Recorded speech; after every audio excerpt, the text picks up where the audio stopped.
안녕하십니까. 반갑습니다. 2025년 3월 19일 아침 긍정 학원을 힘차게 외치겠습니다. 먼저 아무도 내 인생을 살아주지 않는다. 신나게 옛날얘기 하는 중입니다. 또한 생각의 연금술, 무엇보다 오늘은 평생 돈 버는 이지의 글쓰기 힘을 통해서 여러분들을 왜 글을 써야 하는지, 왜 글쓰기가 4차 산업시계 글쓰기의 생존의 조건이 되는지 설명해 드리겠습니다. 제 자신도 회사 다닐 때 열심히 했지만 누군가 이런 말을 했습니다. 글 쓰면 써주기는 하면 한다면 부탁하는 거 많이 봅니다. 왜 부탁합니까? 하기 싫었습니다. 내가 할 수 없기 때문입니다. 누군가에게 부탁하는 것을 누군가는 편하게 습득할 수 있기 때문이고, 그 습득을 통해서 완료를 하게 되면 내 자신이 뿌듯하게 느끼는 것도 발견할 수 있을 겁니다. 그래서 오늘은 4차 산업시계 글쓰기 생존 조건에 대해서 여러분과 생각하겠습니다. 글쓰기와 관련된 3가지 이야기, 여러분의 모습이 아니길. 4차 산업시대의 글쓰기는 필수 조건이라고 합니다. 그러나 피부에 와 닿지는 않습니다. 그저 남 이야기 같습니다. 제 경험 3가지를 이야기하겠습니다. 여러분이 판단하기 바랍니다. 첫 번째 이야기입니다. 좀 써줘. 선생님, 선배님, 회사에 있는데 제가 어떻게 써요? 내가 어떻게 쓰냐? 글 잘 쓴 내가 써야지. 내가 대충 써서 보내줄게. 글로 간답더니 잘 이해해서 써줘. 알았어요. 보내봐요. 무슨 이야기일까요? 다른 회사에 근무하는 선배가 사측에 부당행위를 당했습니다. 고용 노동부에 시청 요정 민원을 넣는데 글을 못 쓴다고 제게 부탁하는 내용입니다. 우리나라는 이런 제도가 잘 되어 있어 인터넷으로 접속해 글을 올리기만 하면 됩니다. 하지만 글을 써야 한다는 부담감에 선배는 그동안 참고 근무해왔습니다. 사소한 거니까 그냥 참고 해. 뭐 어때? 말했지만 부당행위보다 글 쓰는 것이 더 두렵다고 말하는 것 같았습니다. 혹시 여러분들의 모습이 아닐까요? 저에게도 주위에서도 그렇고 사람들에게 좀 써줘 하는 사람들이 많이 있습니다. 저는 그게 너무 쉽습니다. 왜? 그 스토리를 알고 도움이 되기 때문입니다. 두 번째 이야기입니다. 2주만 신경 써서 문서 작성하고 제출하면 지금 꼭 5천만이 나오는데 그래도 안 하겠어요? 어떤 사람이 이렇게 말합니다. 그냥 이래서 벌면 되지. 머리 아프게 가는 가기는 하는 것 같은데 뭐 나는 딱히 3천 서류 작성하고 한번 발표하면 5천만이 생겨요. 5천만 원이면 가게 새기기 하나 생기는 건데 그래도 안 하실 거예요? 그냥 생각 없이 그냥 며칠 더 일하면 되지? 맞습니다. 많은 사람들이 그냥 생각 없이 그냥 며칠 더 일하면 되지? 5천만 원이 금방 법니까? 그렇지만 글쓰기로 당첨되면은 5천만 원이 아니라 1억도 벌 수가 있는 겁니다.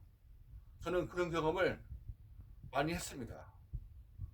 누군가 부탁해갖고 하면은 저는 한 시간만 쓰면은 한 40만 50만 생기는데 그래서 엄청 용기가 생깁니다.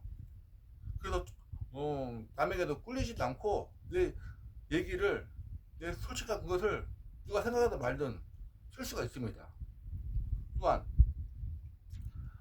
기계부품 가공 사업을 하는 삼천과 통화의 내용입니다. 직원 4명의 작은 사업체를 운영합니다. 국가에서는 작은 사업체를 위한 많은 지원금 제도를 운영하고 있습니다. 지원금은 벌려주는 것이 아니라 사용하라는 주는 돈입니다. 정당하게 사랑하면 돌려주지 않아도 됩니다. 친척해보라고 독려하지만 삼천은 한결같이 고개를 쳤습니다. 과연 삼천은 5천만을 이래서 벌면 된다고 생각하는 걸까요? 아닙니다. 정부 지원금은 산업체, 대학, 예술계 등 다양합니다. 정부가 정한 조건에 맞춰 문서를 정비하고 발표하면 끝입니다. 지원금 시장 방법은 아는 사람들은 자기 돈 안 들이고 사업을 합니다. 심지어 돈 들이고 사업하는 사람은 바보라고까지 하는 사람들을 만나봤습니다. 신청한 사람과 신청하지 않는 사람, 이들은 나누는 것은 무엇일까요? 글쓰기 자신감입니다. 삼천은 일반 글쓰기도 부담스러운데 정부가 제출하는 서류 내는 것에 두려움을 느껴 지레 포기한 것입니다. 이래도 여러분 모습이 아닐까요?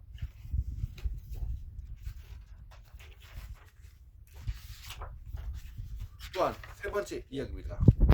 아내가 공무원 지원 원서를 넣는데 자기 속어서 필요해서 내가 읽어봤는데 별로야. 내가 좀 해줄 수 있어? 그래, 뭐라봐. 내가 해줄 수 있는 거 이것밖에 없으니까. 친한 친구가 오랜만에 전화와서 아내 자기소개를 부탁하는 내용입니다. 이제 어디로 가나 자기소개서를 필수의 시대가 되었습니다.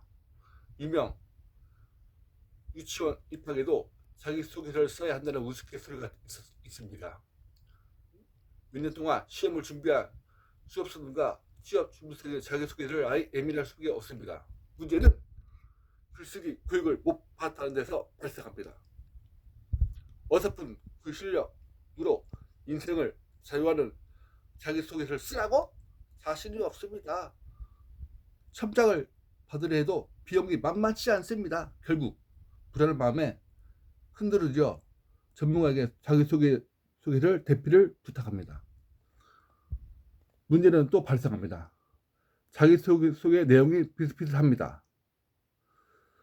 자기소개서의 대필자가 한 사람 인터넷만 쓸까요? 아닙니다. 대필자가 있던 내용을 꺼내 비슷한 사례를 엮습니다. 좋은 내용은 자기소개를 기대할 수가 없습니다. 자기소개서에 불만을 느끼고 엄두를 못 내는 모습을 혹시 여러분 모습이 아닌가요? 무엇보다 글을 못 쓰는 여러분은 잘못이 아닙니다. 글쓰기를 힘들어하는 두 가지 이유가 있습니다. 첫째, 글 쓰는 법을 배운 적이 없다. 초등학교 때 독거감 쓰는 법에 대해 배운 적이 있습니까?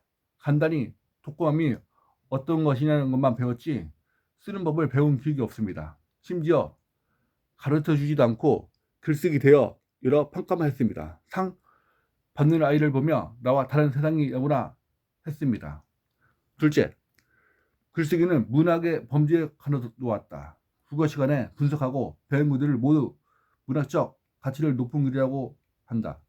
이런 글만 보니 글을 문학에 하는 사람들만 쓰는 것이라 생각을 합니다. 또한 배운 것처럼 써야 한다는 생각을 글쓰기 더 두렵게 해 글을 쓰지 않게 되었습니다. 제가 하고 싶은 말이 이겁니다. 산업시대에 많아서 인공지능이 많아서 글쓰기는 바로 생존의 조건이 된다는 것입니다. 여러분도 글쓰기 무서워하지 말고 저도 했으니 여러분도 충분히 할 수가 있을 겁니다. 그러니 글쓰기를 정말 두려워하지 말고 오늘 당장 시작하시기 바랍니다. 감사합니다. 사랑합니다.